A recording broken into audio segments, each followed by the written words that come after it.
What do you think the most important skill out there is? The most important skill. Well, I think that's very appropriate for our topic today of emotional resilience. And Wow. How did you know that? How did you know that? That's a very good guess. But I would genuinely say that. I would say mindset and emotional resilience. Yeah. And what if I told you the way you manage your emotions is what is holding you back, actually? It's actually sabotaging your life, your leadership skills. So, what is emotional resilience? How can we use it? And how can we build it? And how can we create a culture where everybody uses the skill to transform themselves, transform anything they do? So, this is what we are going to be discussing. Welcome to This Might Get Personal, where two life coaches, Nikhil and myself, Ashley, invite you into our unfiltered conversations. We're here to support others on their journeys while still walking our own, sharing the messy, the meaningful, and sometimes hilarious truths of growth and transformation. So grab a seat. This might just get personal. This will get personal. Let's get real. Yeah, that's right. Especially this episode. Yes. Speaking of it, what is it? I mean, let's just get real. When's the last time or the biggest event in your life that's happened where you're like, this really tested or built my emotional resilience? Oh, I'll go first. I didn't think at the time, but getting bullied in school, I didn't think of it as emotional resilience or whatnot. I was just trying to get out of the situation. But the emotions were there. The emotions is what I'm talking about, not the abuse. That's another subject, but the emotional things I went through. First of all, being in a boarding school. So being sent to a boarding school, the emotions carried with it of leaving family, safety, security to something unknown, emotional at a very young age is very challenging in itself. Emotions as sadness, anger, frustration, all of them were arising within me. I now see and look back at it and see those days as very highly emotionally charged. And what happened was I ended up suppressing those emotions of anger, sadness, frustration that family is not there to help me overcome this challenging situation. It's only me. And the only way is to keep quiet, silent, just get things done or move on with it. So that was like one real stark moment in my life where if as kids we were taught about emotional resilience and intelligence would have been handy. So that's one example I have. Why don't you share your example? No, I can definitely relate to being bullied as a child. I was one of the only non-Caucasian children in my class. And it was just during the time of the 9/11 tower crash. So I got the nickname Osama bin Laden's daughter for the entire year. Wow. And that was pretty rough. I'm not going to lie. And I did not have the skills for emotional resilience as a child, which that's such a topic in itself. Just the fact that, like, how can we do something that we were never taught how to do? And in the self-development field, which can be taboo in itself, I feel like it's just the skills of learning things that we need in life that just nobody taught us. But yeah. And I mean, I could go into my divorce, I could go into assault, I could go into like death of close family members. It's just all of these things really test our resilience, not only to life, but to how we perceive life in our lives and how we cope with that. And I'm so excited to dig into the science of that and help people get some clarity and tips on it, because this is going to be all the juicy stuff. Totally. And I think I just wanted to mention, like, the reason I started with childhood is because we still haven't learned those skills. So adults going around in the world, we think we are emotionally resilient when we don't express anger, frustration, sadness. If we keep it quiet, keep it contained, it's not really emotional resilience. What is emotional resilience? I'm just going to go off my own definition, but for me, it's the ability to be able to deal with the difficult moments in life, not only physically, but mentally and emotionally. How would you define it? Totally. I think it's ability to adapt to stressful, challenging, even crisis, and coming back, bouncing back is often the term described in resilience. So yes, I totally agree with that definition. Something happens in our lives and we bounce back stronger. I will raise my hand up for that one. Like, I choose to fully submit to that idea because I believe, and I choose to believe, that whatever happens in my life, whatever I'm going through, which good, bad, different, I will come on the other side a wiser, stronger, more resilient person because of whatever has happened. That being said, I fully am aware that that is a choice. Like, I could just as easily say whatever happens to me in my life will break me down in some way. But if I were to fully believe that, then that's the idea that as time goes on, as life happens, as life lifes, if you will, then it will slowly chip at me instead of build me. Got it. Yeah. No, that's very interesting you say that, Ashley, because I think people need to hear that.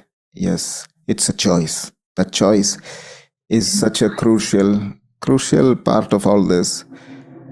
I mean, there is this often used example of Viktor Frankl, which is often used as The Man's Search for Meaning, the book about how he survived the Holocaust and kind of brought meaning to those days by choosing that there is this hope, there is this future that he can finally reach, or being accepting to whatever is happening right now, and still being true to his vision and things like that. This is very crucial. The choice people like that go through in such deep, dire situations gives us the strength to be able to talk about this and say, okay, it can be a choice. Like, if you're going through some things, yes, it is sad, it is difficult, it is tough,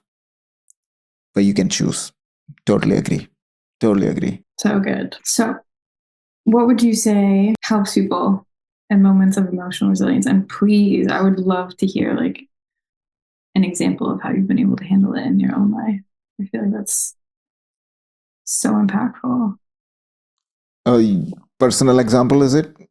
How always give it to me. Yeah, it's because we are talking about things getting personal here in this podcast.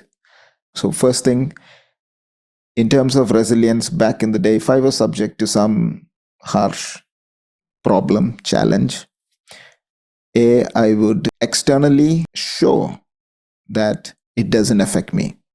So if, for example, I get rejected from a job, if I get if ex-girlfriend or girlfriend didn't like me the way I liked that person and it hurt, I would show that, oh, it didn't affect me. Oh no, I'm so resilient. Look at me frowning.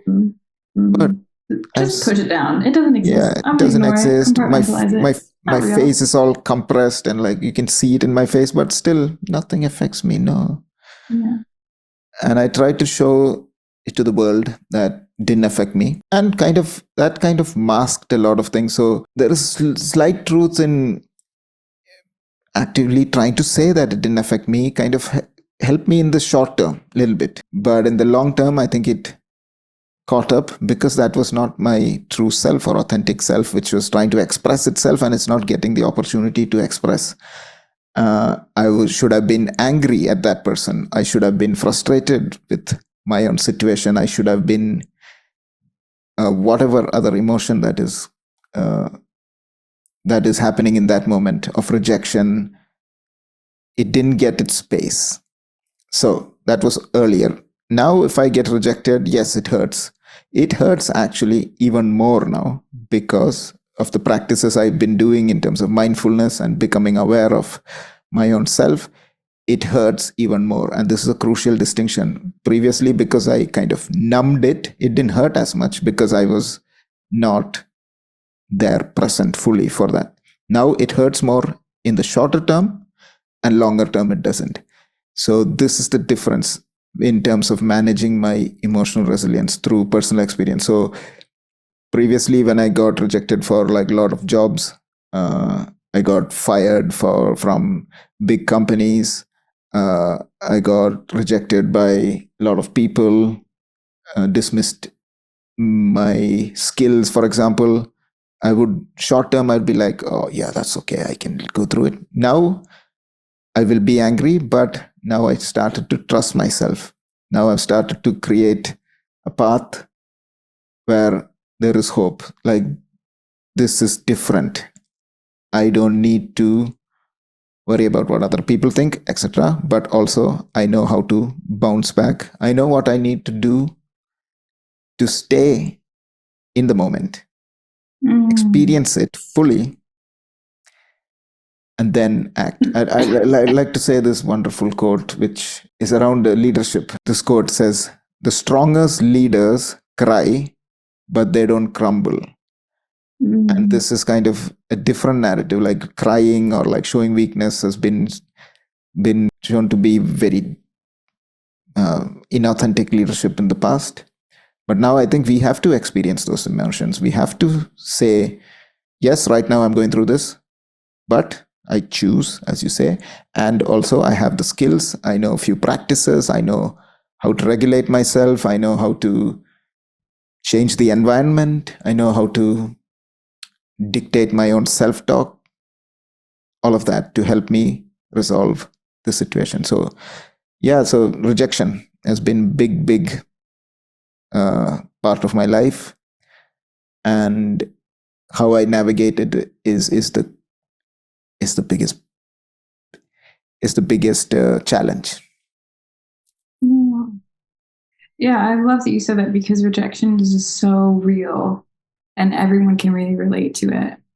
And I love how you said like validating your own emotions and that, instead of like suppressing, repressing, depressing them, just being like, this is how I feel, and finding healthy outlets for them. Because if we do suppress them or repress them, then we're like falling into depression or unhealthy coping mechanisms like eating, watching TV, using substances, distracting, dissociating. Or if we really just validated our own emotions and found a healthy outlet like journaling or gym or like emotional release letters, which are amazing. And I have some free ones if anybody's interested in them. We'll link them below. Writing like a fuck you letter is literally my favorite thing to do when I'm angry. Wow. Yeah, it's great because it doesn't hurt anybody and it gives me a healthy outlet to take out a sheet of paper saying, "Dear so-and-so, fuck you," and then just letting it rip. I can let anything out that I want. Okay, let's go deeper in the... Okay, so yeah. What happens in this letter? Like you just... So it'll be like something will happen that will trigger a healthy level of anger in my body that shows me my boundaries, that shows me, I have some expression that I need to let out. Maybe it's a trigger from my past. Maybe, like I said, it's a boundary thing. And I take out a sheet of paper, say, "Dear so-and-so, fuck you," let it rip. Sometimes I need to not sometimes, most of the time, I need to punch a pillow or take a pillow and smash it against my bed or scream into my pillow. And if I'm doing grief work, then maybe I'll cry. Maybe I'll need to reflect on something. That's a different type of emotional release, but back to the FU letter.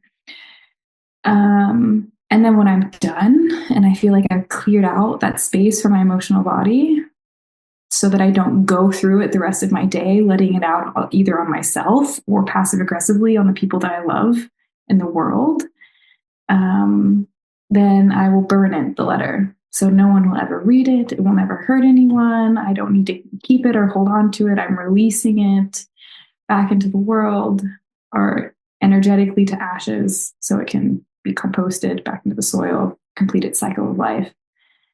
And I feel amazing afterwards. I feel so much better.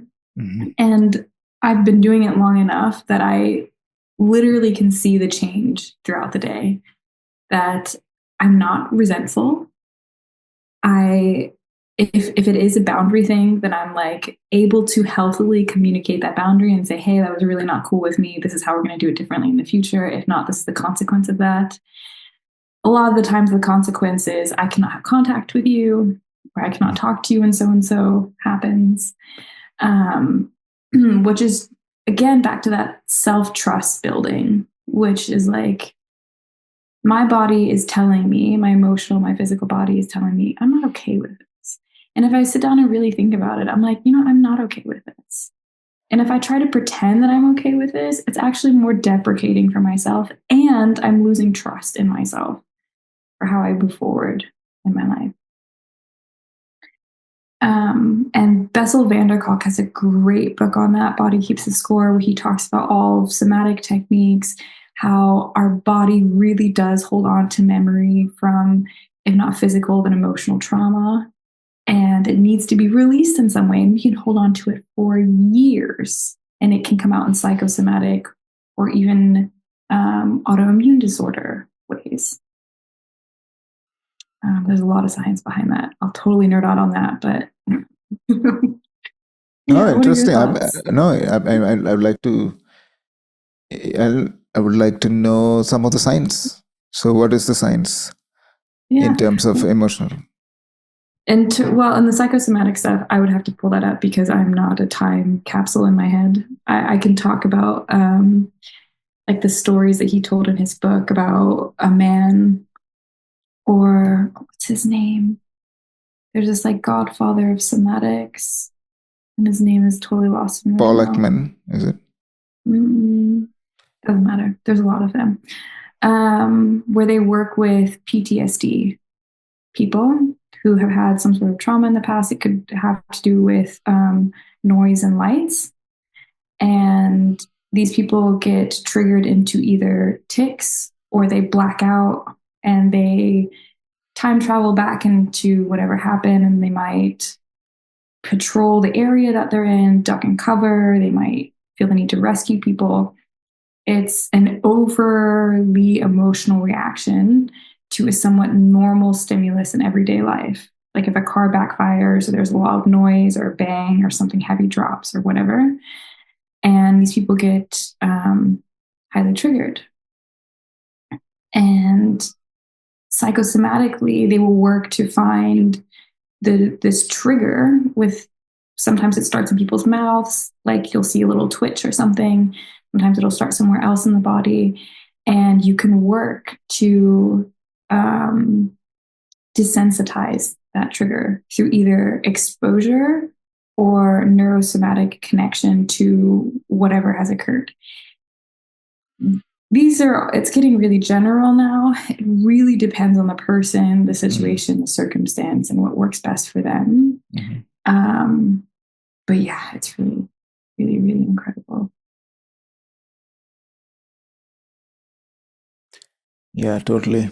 I mean, for me, the key was body keeps score, and this is really interesting because we think it's all done. Like when we say, "Oh, I've forgotten that past event," but sometimes the body hasn't yet forgotten. And I think the FU letter is a wonderful expression. I think it gets a bad reputation in self-help circles, I have to say, because I think people are like, "Oh, you just write a letter to write letter, and what's that going to change?" Blah, blah, blah. It gets a real bad reputation, and I think from a lot of coaches as well, they think, "Oh, you don't need to do that. You just need to just simply be present with yourself and be positive all the time and just breathe and just fall asleep and just," yeah, you can do that. But I think sometimes it is necessary to process. This is distinction. I think people shouldn't get carried away when they hear this to say, "Oh, it's it's okay to just vent your frustrations at anyone, everyone, whatever the matter, because that's what my anger does. Because like I need to express my anger, so I have to express regardless who else there. I don't have a pen and paper to write it down right now, so I have to do it in front of you.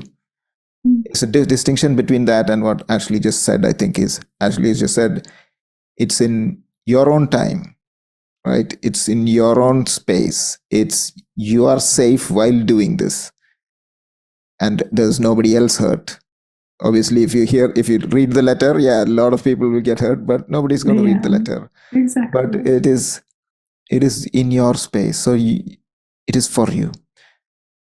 And I encourage people to do this. Like when next time you get angry, yeah, get this letter out. If you're angry at somebody who not in their maybe their fault, maybe not their fault, may trigger something in you, you can release it. I had this ex-boss of mine who I really did not like. I did not like the way he talked to people. I did not like the way he managed me. I think he treated me as some sort of in my head. I've never had this open conversation with him, but in my head, I thought he was treating me indifferently, not giving me my space. He was a bit know-it-all. So like I couldn't have a serious. I wouldn't even be able to have a conversation about the things I love, because he'll know better, he'll know other things, he'll know more.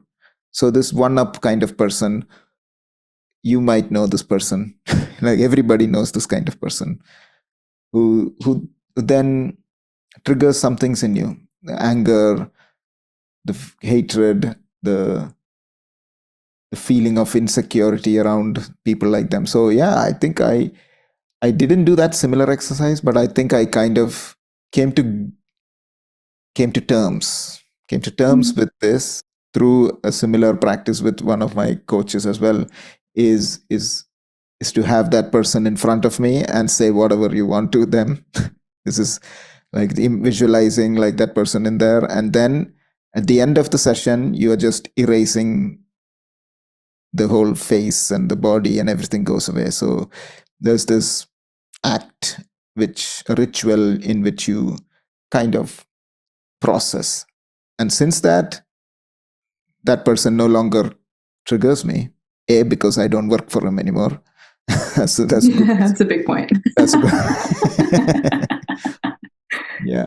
But even if I think it would have had less of an impact, because I know for a fact, like I've left managers in the past or people in the past who have given me that triggering response, and I carried it through a lot. So this kind of helped me come to grips with not just that incident, like personal story about me and my family relationships. Also, parents, big one, can trigger a lot of emotions.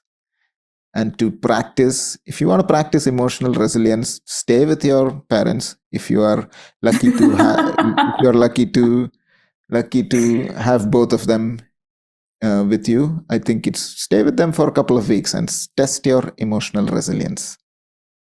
And this is I would actually argue it's a practice. I think you can do this. What do you think about that? I'm a huge advocate for like nervous system regulation. And if somebody is constant in a triggered fight or flight, irregulated nervous system state, it will be nearly impossible if they don't have the coping mechanisms to be able to regulate themselves, for them to be able to do that. That being said, fuck it, why not? Give it a try. Maybe it'll finally force someone to learn emotional regulation. We can definitely have a whole episode on that. I love that stuff. And most of from personal experience, it is you who will learn more about emotional resilience than the people you might have a difficulty with, because that's the reality. Like not everybody is willing to change. And it's not our jobs to change them. Yeah, that is very key point. That. And if I could just one comment to that, it's not about changing the people to make them become the way that we want them to be. It's about accepting them for who they are and us showing up in a way that could change the dynamic. Because the only level of control that we have is over ourselves. Anything else is really delusion. True. So, totally agree with you, Ashley. I think that's a really, I have to reiterate that point. This is so crucial. It's like only agency we have is with us. Yeah. So what do you think about emotional resilience, and in terms of the neurobiology of emotional resilience? I think there's a lot of talk about, you said about regulating your nervous system. So what does that entail? What does that mean? Well, there's a lot of different techniques to be able to do that. And yeah, that ties in a lot to emotional resilience. We can absolutely have a conversation about that. There's gratitude practices. There's actually, there's some really good research on that. One I really want to quote, in 2005, a great researcher named Marty Simon, sorry if I mispronounced your name, and a few of his colleagues asked people for 60 days to think of 3 good things that happened to them every single day. You didn't have to write them down, didn't have to make a whole practice of it. Just think of 3 things that were good that happened to them over 6 months. At the end of the 6 months, the people reported to have higher levels of gratitude, higher levels of happiness, and they were less depressed over these 6 months if they had these practices. And they only had to think about the good things that they wanted to see in the world, which I take as that being a lot to do with confirmation bias. If you look for the things that you want to see in the world, your subconscious will find ways to look for them and confirm that those things exist. Wow. And just 3 things. Just 3 things, and even not even writing it down. This is scarily amazing. Yeah, because we're so good at finding the things that need to be done, that are incomplete, that we need to work on, the bad things that happen in life. And that's just human. Like, there's also research to say that humans are wired for negativity. And that's kept us alive all these years. And we are evolved enough human beings that if we're able to find the ways to hack our minds in a sense kind of fun way, we could dramatically increase the quality of our lives while we have them. And another so there's that. There's also breathing techniques. There's box breathing techniques. Navy SEALs use that. That's how good it is when they deal with stressful situations. There's also one of my mentors, Alexi Panos and Preston Smiles, have something called a stress break, where it's 2 inhales through the nose and 1 exhale through the mouth. Those are super easy. A cycle of 3 of those, that takes maybe, a minute. And research shows that it reduces your heart rate, brings down your blood pressure, helps calm your nervous system. What are some other ones? Like looking around your room and just labeling things, being like, okay, I see a plant, I see some matches, I see a Buddha statue, I see my water bottle, I see my headphones. And it just brings me out of whatever dissociative thoughts I'm going through in my head, whatever reality I'm stuck in my head, and brings me into the present moment. You can call it mindfulness if you want. There's lots of different techniques to deal with emotional intelligence and resilience. But I really want to say that what you had mentioned before was just acknowledging that those emotions exist in the first place is the first step. And then the second step is regulating yourself through them. What are your thoughts?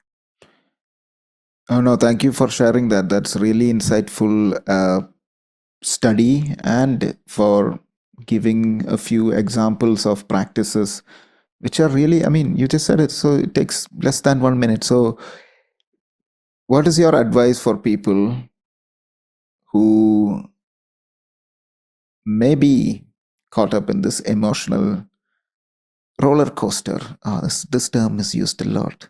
I mean, emotional roller coaster. Just side note, why do they use roller coaster?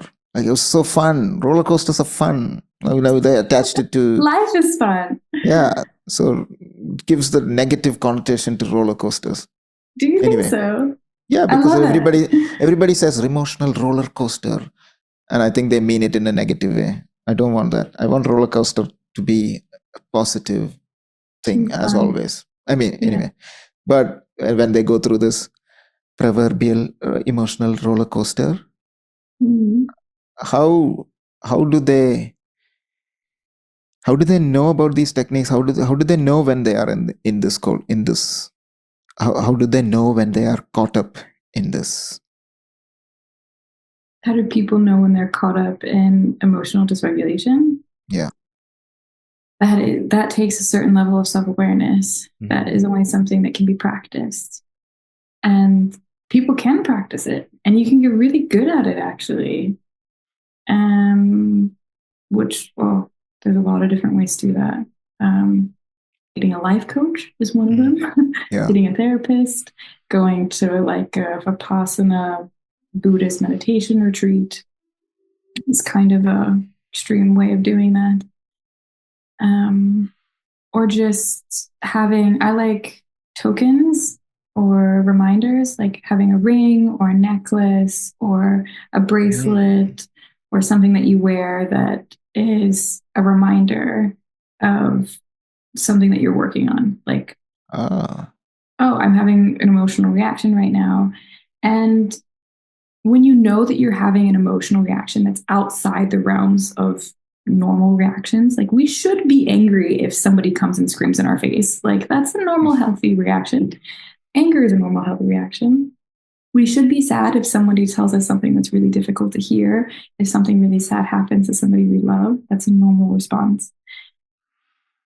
An abnormal response is when you take a day-to-day life situation and the emotional response does not match what actually happened. So if somebody comes to me and they give me feedback on something and they do it in a nice, kind, supportive way, and I get defensive and I'm like, screw that person, how dare they? I didn't even ask for it. And I get defensive, I get overly charged, I get angry or frustrated because most people don't like saying that they're angry. Then I need to take a good look at myself and say, okay, where is this coming from? And what's on my side? Ooh, yeah, that hit me. That hit me personally there. I Tell think, me. oh, this is like, for me, yeah, I struggle still a little bit, but I struggled majorly, a major part of my life with that example you just said, like people giving me feedback in a nice way, whatever. And actually, it really triggers me a lot. And people listening to this, like, oh, wow, okay, great. You get feedback and you can't handle it. Yeah, I couldn't handle it. I agree. I couldn't handle it. But the point was, it was because I was not learning how to handle it. Now, people may be able to handle it. Some people may be able to handle it better, but some people might not be able to handle it. In the same way, I can be patient with a lot of things, but a lot of people show impatience all the time. So it's just another skill you can develop. So yeah, the feedback hit me really because it was like a personal, it's a personal attack. It felt to you like a personal Yes, attack. it actually, yes, it feels all the time when somebody says, oh, you shouldn't have done it this way, you should have done it this way, or even if they say maybe you should try this, like I'm working with one of my clients, and they sent me some advice. Okay, they sent me a message saying, "Oh, why don't you check this out and see if you can do it?" And as soon as I got it, I was like, "How dare they? How dare they send me stuff?"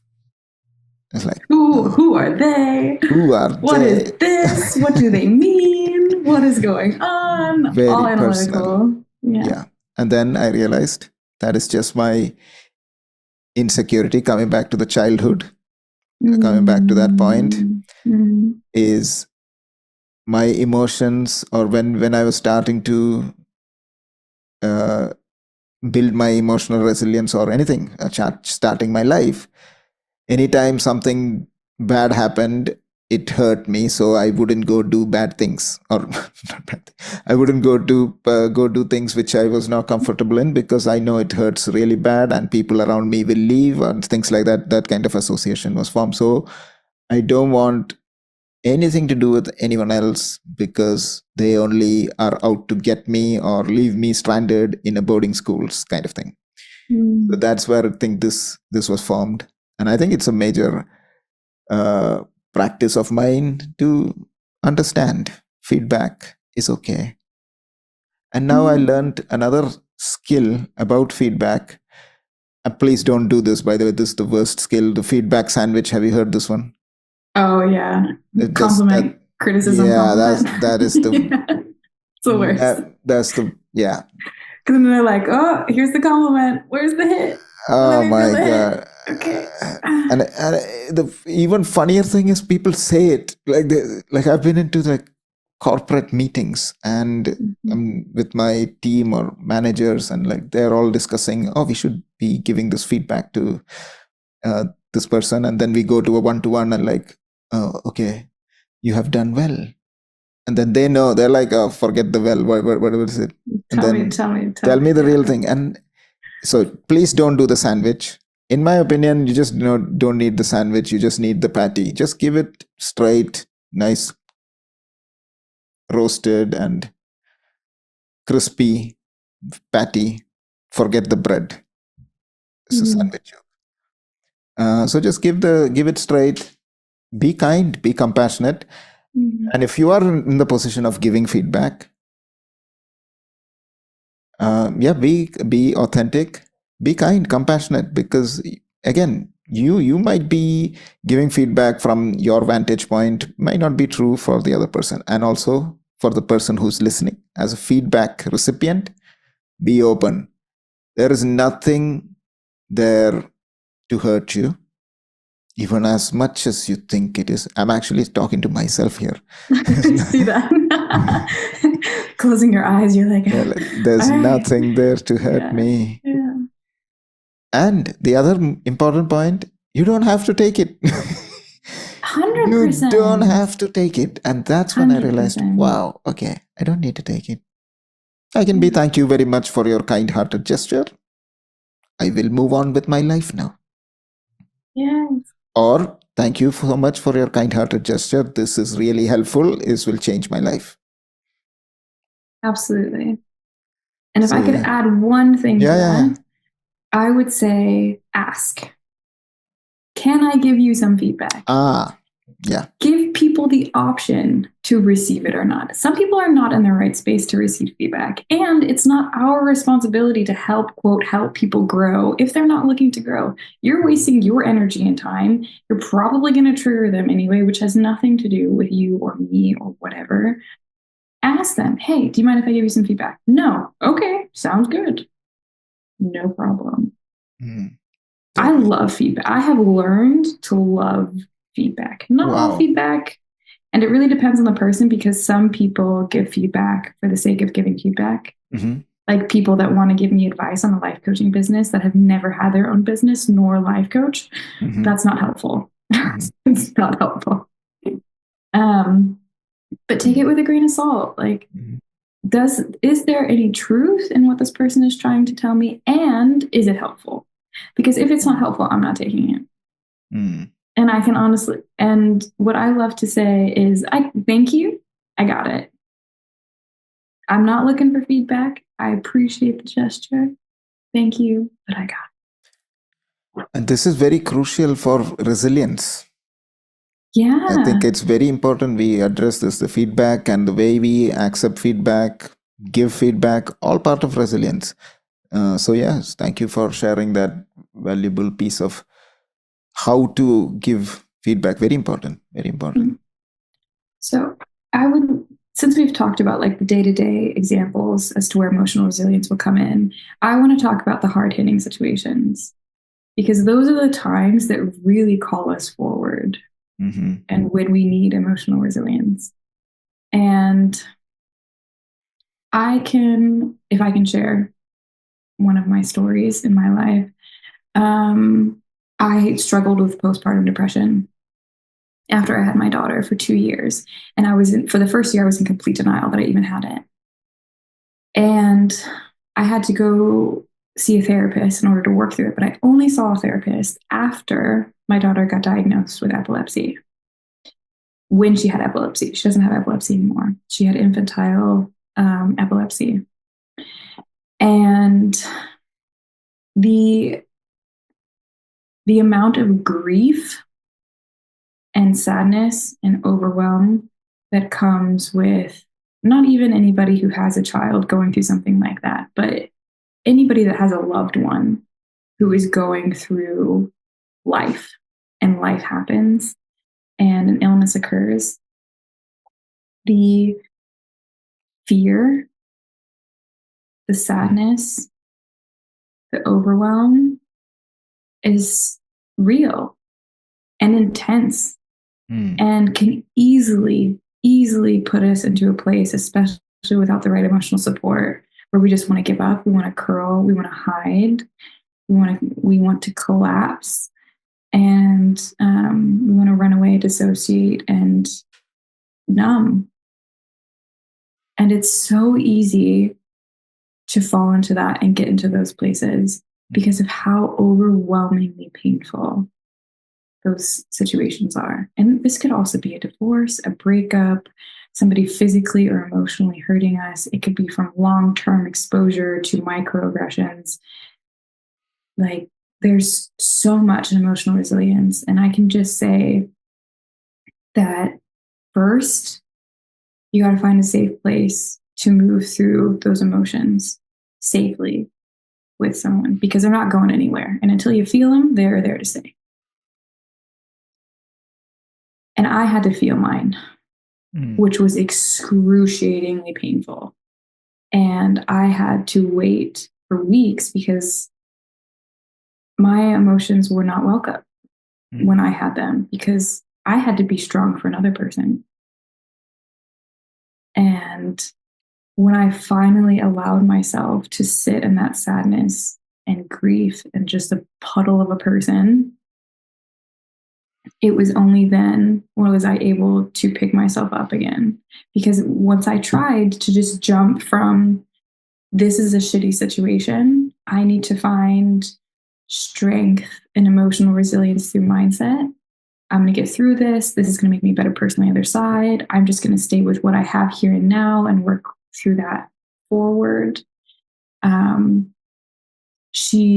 I don't know what the future holds. I can only deal with so with dealing with all of that, I could not sleep. I could not eat properly. I could not think properly. One of my,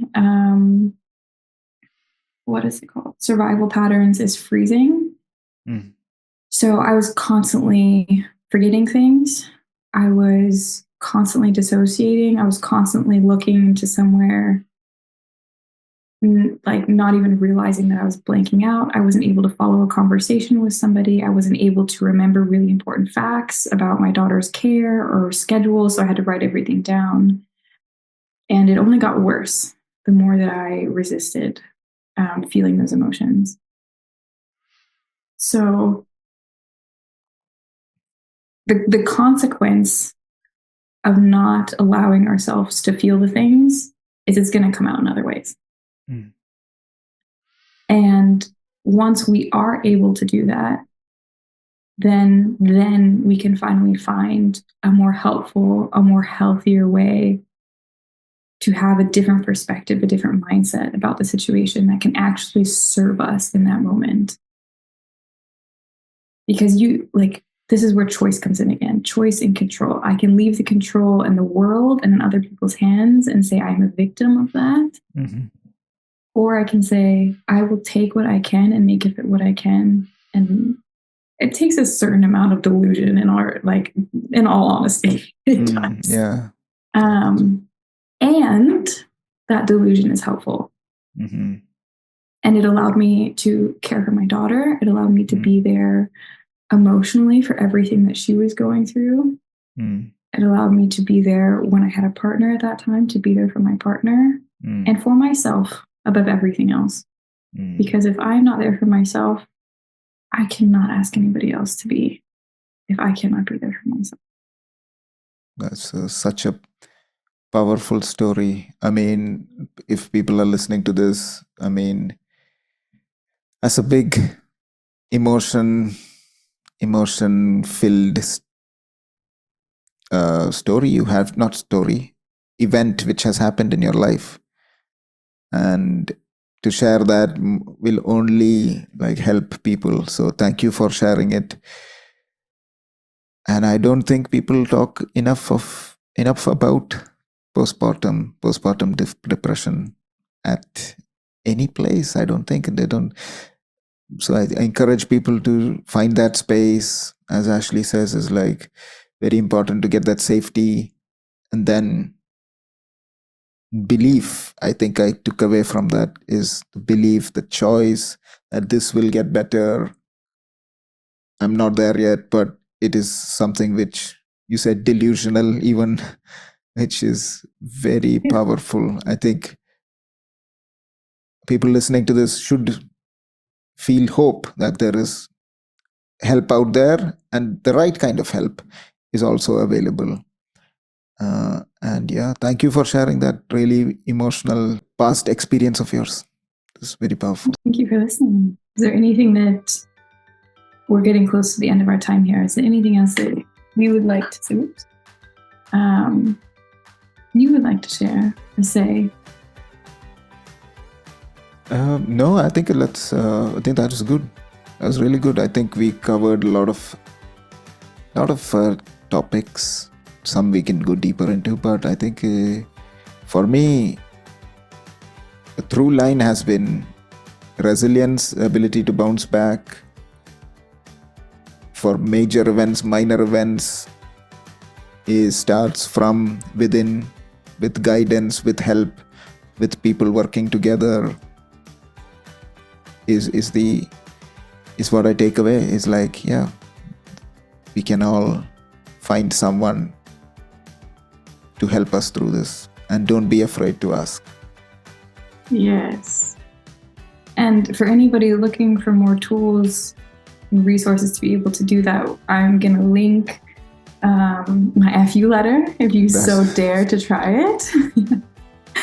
And I think our next topic is going to be cockiness versus confidence. Let's do this. I'm really excited for that one. I'm so confident. One. Oh, yeah.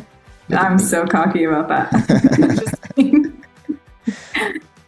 So thank you guys for coming. Thank you for daring to listen and explore yourselves and be part of the conversation.